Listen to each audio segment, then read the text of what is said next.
A sloth, a donkey, and a curious human. Send a prompt and see what they're doing. One hits record with a question on his mind. Two brothers pick it up, see what they find. Corn takes his time, Herman's got the facts. Back and forth, they never hold back. My weird prompts, come on in, that's where we begin. My weird prompts, glad you're here. This episode was generated using artificial intelligence. Please verify facts. You know, Corn, this whole show runs on GPU compute, and we wouldn't be here without Modal. Seriously. And that's what powers all our text-to-speech. Everything you're hearing right now. They're an AI infrastructure platform. Developers use them to run GPU workloads in the cloud with zero infrastructure headaches. If you're building anything with AI, check them out. Modal.com. Imagine you run a geopolitical crisis simulation 100 times. A Taiwan Straits standoff, say. You get 100 different outcomes. Some cluster around tense but managed de-escalation. A handful spiral into kinetic exchanges. A few outliers do something genuinely unexpected. Now here's the question that should keep any serious analyst up at night. Is that spread signal or noise? Is it telling you something real about the scenario? Or is it just an artifact of how a language model picks its next word? That tension is exactly what makes Monte Carlo methodology in LLM wargaming such a fascinating and underexplored problem. And it's not just academic.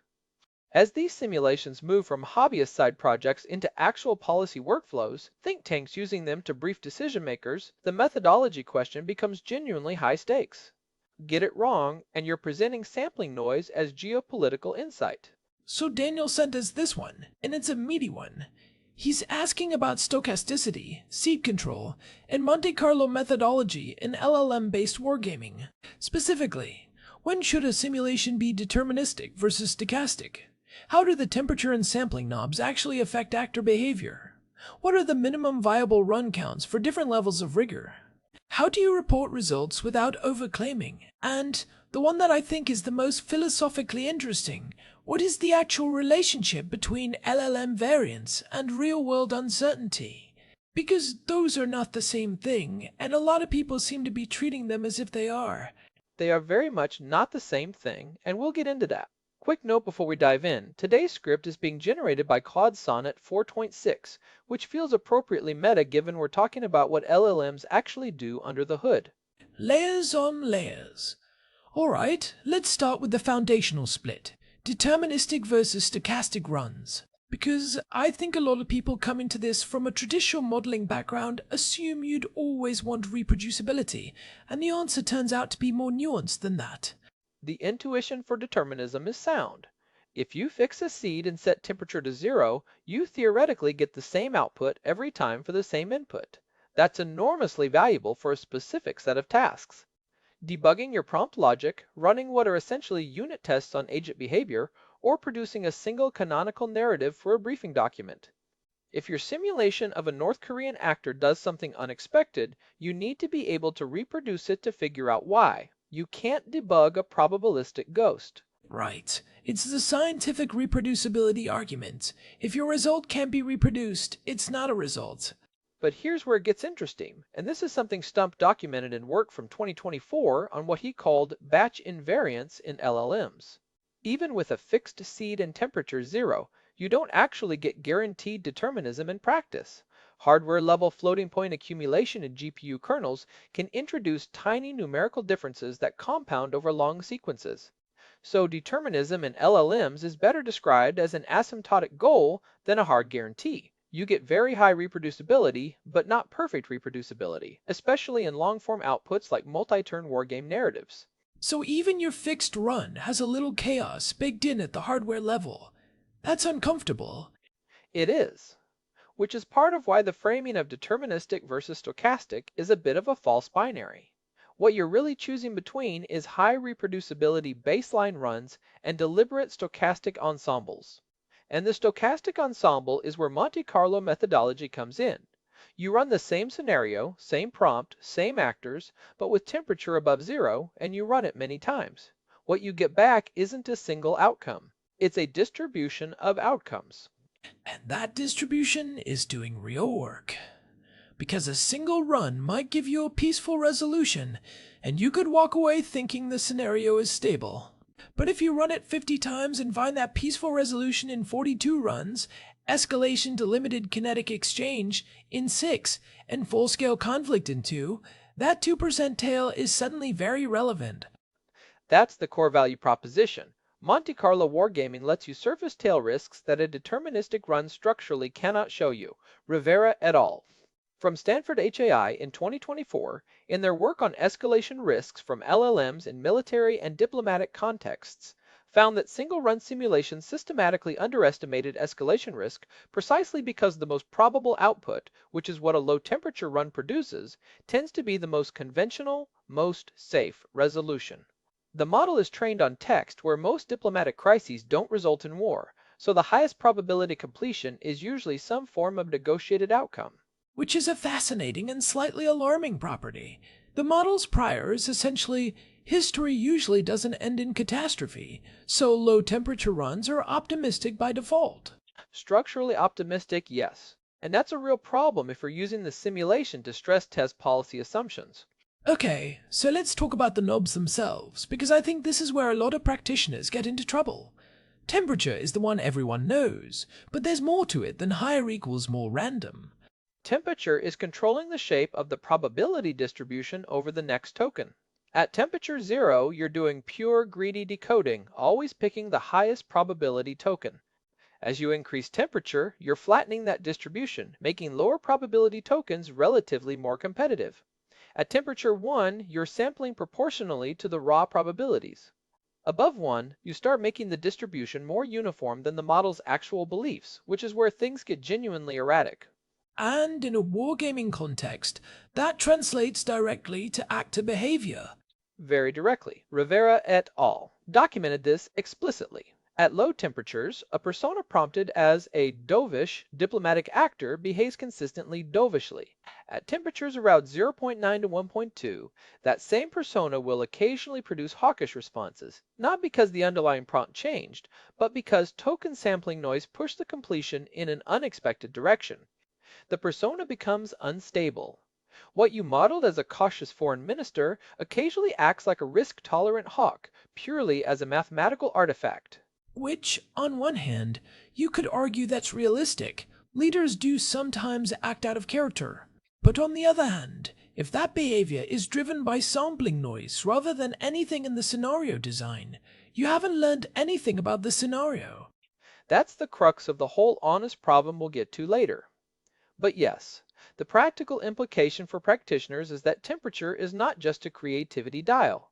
In wargaming, it's effectively a risk tolerance dial for your agents. Low temperature gives you cautious, conventional actors. High temperature gives you unpredictable, occasionally irrational actors. And the question of which is more realistic is actually a substantive modeling choice, not a technical default. What about top P? Because I feel like that one gets less attention, but it's doing something distinct. Top P, or nucleus sampling, constrains the pool of tokens the model can sample from. Instead of considering all possible next tokens, you limit sampling to the smallest set of tokens whose cumulative probability exceeds the threshold P. So at top P of 0.9, you're only sampling from tokens that together account for 90% of the probability mass. So it's cutting off the very long tail of improbable completions. Cutting off the extreme tail, yes. The interaction with temperature is important here. High temperature flattens the distribution, which means more tokens make it into the nucleus at a given top P value. So high temperature plus high top P is a double dose of unpredictability. In wargaming terms, that's an actor who might produce genuinely novel strategic gambits, things that are statistically unlikely but linguistically possible within their persona. Whether that's a feature or a bug depends on what you're trying to learn. And there's a case for it, right? Real strategic actors sometimes do genuinely surprising things. The question is whether the LLM's version of surprising maps onto anything meaningful. Which loops back to the fundamental methodological question. Let's get into the rigor tiers, because I think this is where practitioners most need concrete guidance and where the field has actually made some progress. Walk me through them. There's a framework that's emerged in the literature, codified fairly explicitly in Verma et al.'s 2025 paper on Monte Carlo sampling frameworks for reliable LLM evaluation. 3 tiers, each with different run count requirements, different statistical expectations, and different appropriate claims. Start at the bottom. Tier 1 is what you might call the baseline or hobbyist tier, 10 to 30 runs. The methodology here is simple. Look at the mode of outcomes, maybe compute a rough mean if your outcomes are numerical, and ask whether results are clustering. This is a vibe check in the most literal sense. If you run a Taiwan Strait scenario 30 times and blue wins 24 times, you have a rough signal that blue has a structural advantage in how the scenario is modeled. You cannot make strong statistical claims. You cannot report confidence intervals with any integrity, but you can say the outcomes cluster around X with occasional deviation toward Y. 30 runs feels like a lot until you realize it's actually not that many, given the variance in LLM outputs. It's genuinely not many. At 30 runs, you're probably still seeing sampling artifacts that would wash out with more data.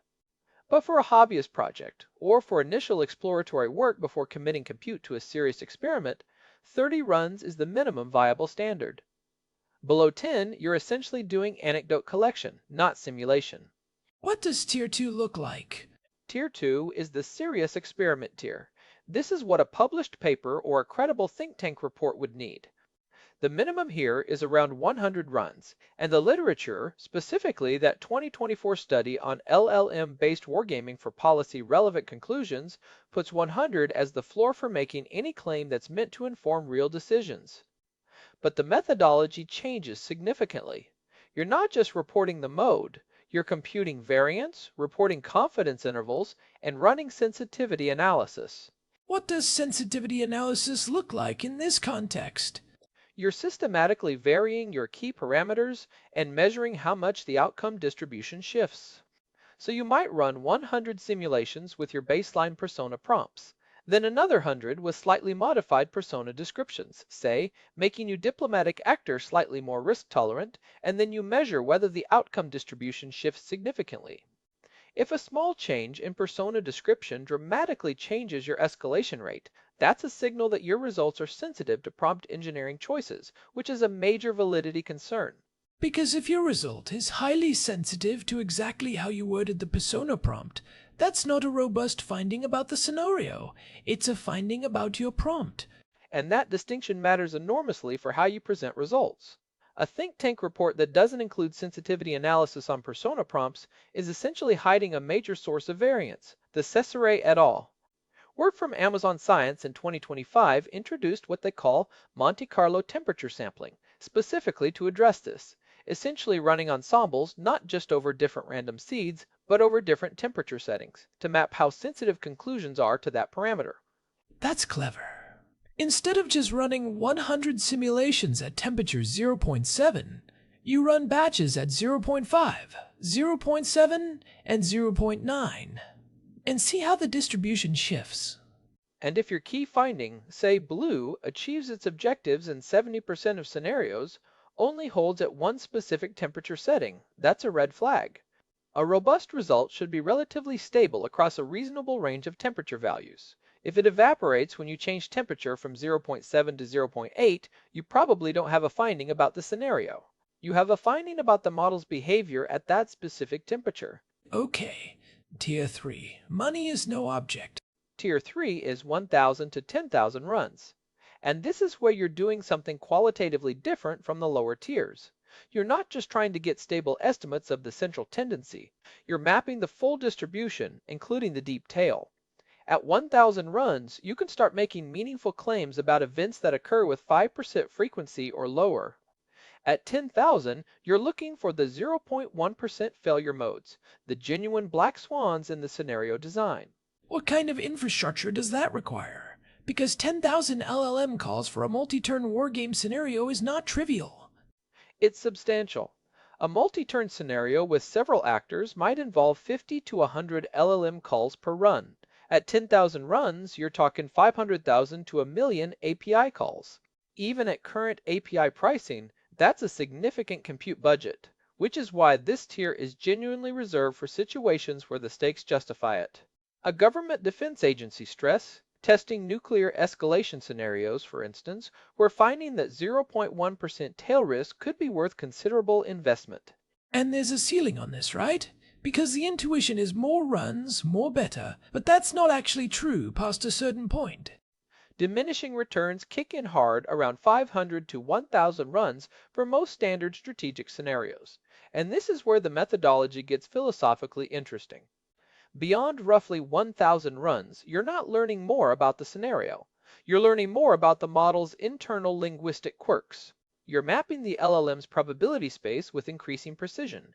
But that probability space is a property of the model's training data and architecture, not a property of the real-world scenario you're trying to simulate. So there's a ceiling imposed by the simulation itself, not just by statistics. The simulation's inherent ceiling, yes. The Lamparth et al.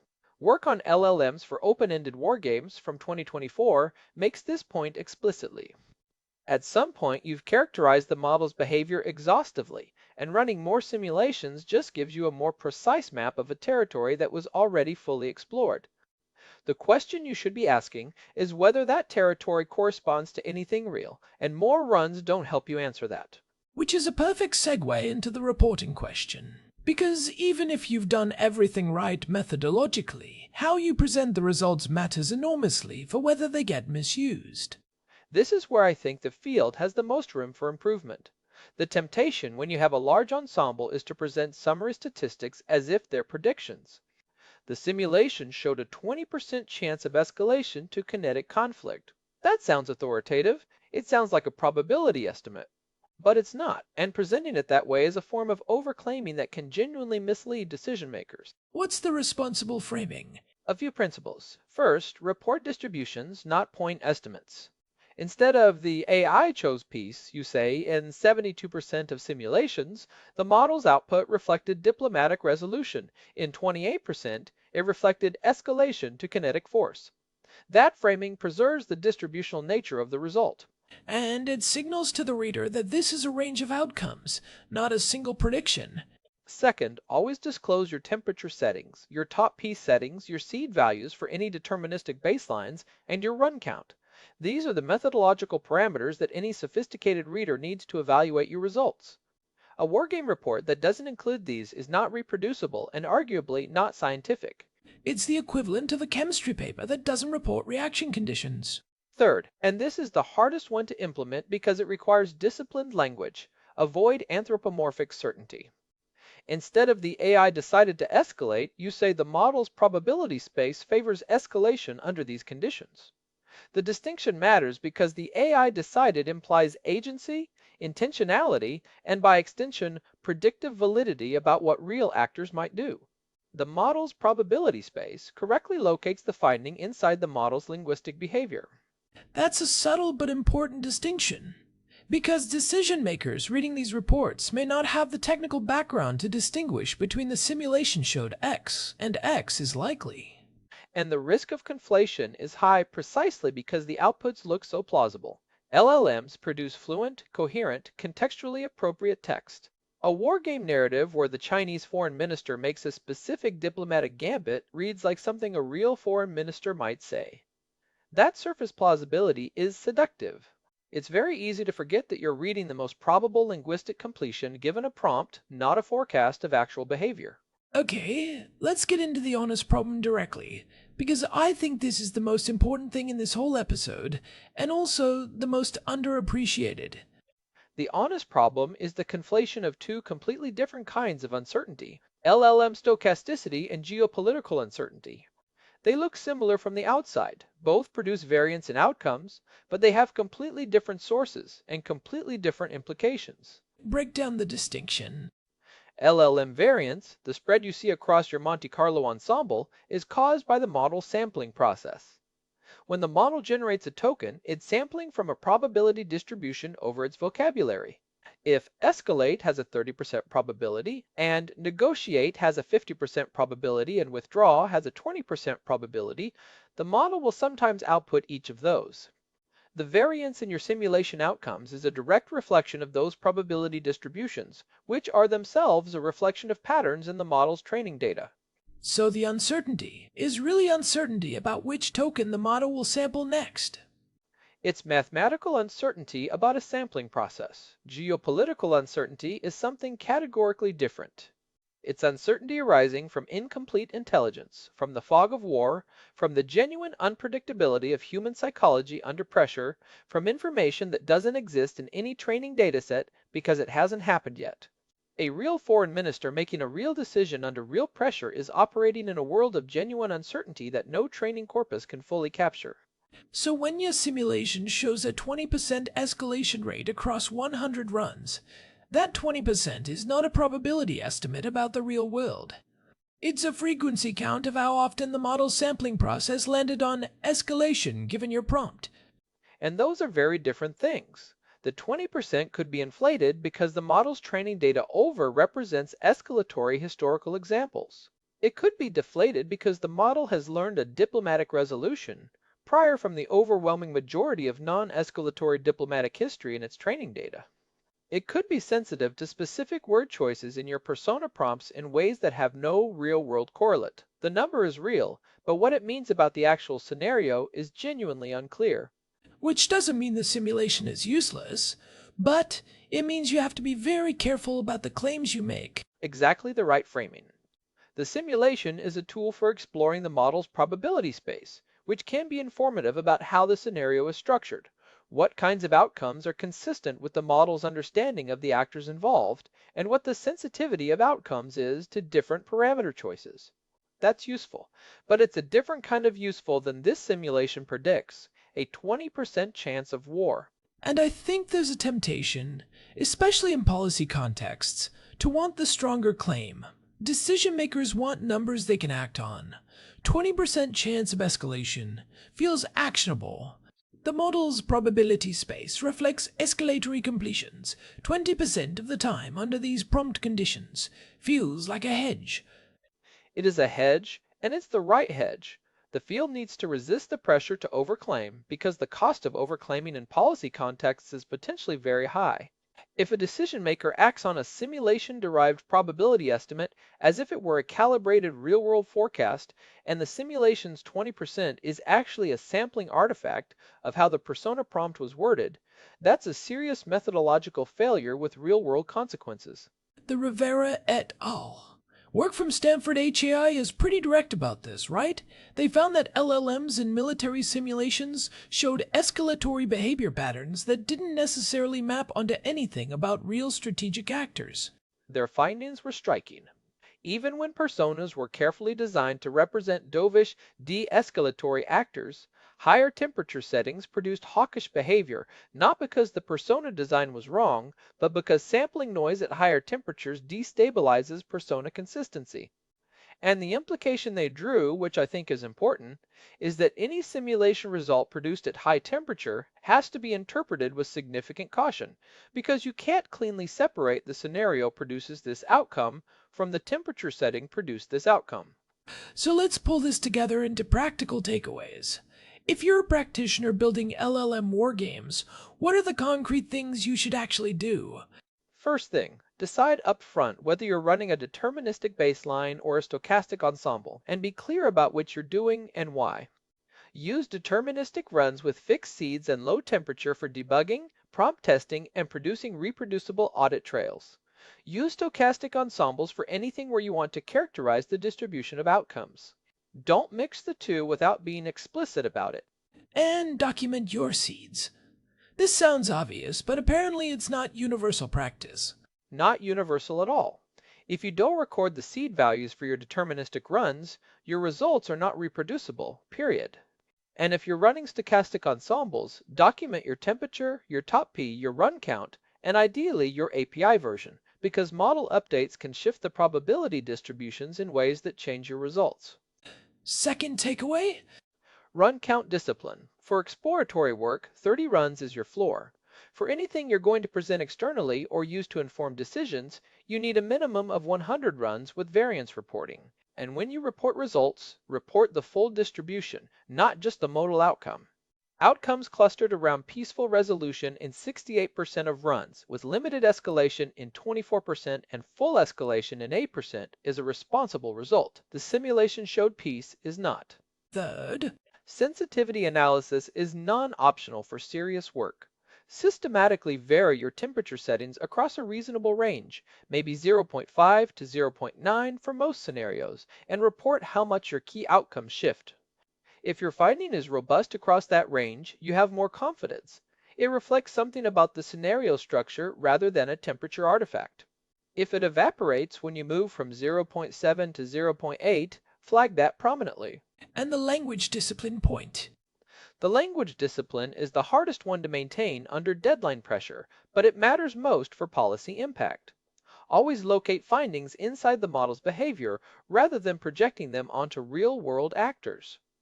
The model's output suggests rather than the simulation predicts, and never ever present a simulation-derived percentage as a probability estimate without extensive qualification about what that percentage actually represents. There's also an open question about where this is all going, because the stochasticity problem is partly a function of current transformer architectures and sampling methods. If future architectures move toward more deterministic generation, or if we develop better ways to calibrate LLM uncertainty against real-world outcomes, the whole methodology might shift. The CICERETA work on Monte Carlo temperature sampling is an early step in that direction. They're essentially treating the temperature parameter itself as a random variable and sampling over it, which gives you a richer characterization of the model's uncertainty. But the fundamental gap between model variance and real-world uncertainty isn't going away with architectural improvements. Even a perfectly calibrated LLM that accurately represents its own uncertainty is still making predictions based on training data patterns, not on access to the actual state of the world. So the epistemological problem persists, even as the technical tools improve. It persists, and I think that's actually healthy. The right response isn't to develop better tools that let you overclaim more confidently. It's to develop better methodological norms that help practitioners and consumers of these simulations understand exactly what they're looking at. Monte Carlo wargaming is a genuinely useful tool. It can surface tail risks, stress test scenario designs, and reveal how sensitive outcomes are to modeling assumptions. That's real value. But it's a tool for exploring a model's probability space, not a crystal ball. And as compute costs drop, which they will, the temptation to run huge ensembles and present the results as authoritative forecasts is only going to increase. So getting the methodological norms right now, while the field is still being established, matters a lot. The Lamparth work on open-ended wargames makes the point that the field is at an inflection point. These tools are moving from research curiosities to policy-adjacent applications faster than the methodological standards are developing, which is a familiar story in technology, but it's a particularly high-stakes version of it when the application domain is military and diplomatic decision-making. All right. Big picture summary before we close. The core tension in LLM wargaming is that you need stochasticity to surface real distributional information about your scenario, but that stochasticity is sampling noise, not geopolitical signal. Monte Carlo methodology gives you the tools to characterize that distribution rigorously. But rigor means being honest about what the distribution actually represents. And the three-tier framework gives practitioners a concrete scaffold. 30 runs to see if outcomes cluster, 100 to make any external-facing claim with variance reporting, 1,000 or more if you're specifically hunting for tail risks and have the compute budget to justify it. Beyond that, you're mapping the model, not the scenario. The honest problem isn't a reason not to do these simulations. It's a reason to do them carefully and report them honestly. Which is, when you think about it, the same standard we'd apply to any empirical methodology. The tool is only as good as the rigor you bring to it. Thanks as always to our producer Hilbert Flumingtop for putting this together. Big thanks to Modal for the GPU credits that keep this whole operation running. This has been my Weird Prompts. If you want to get notified when new episodes drop, search for My Weird Prompts on Telegram. Until next time, Take care, everyone. This episode was generated using Gemini Flash 3. Text-to-speech engine was Chatterbox. Thanks for listening to our show, My Weird Prompts.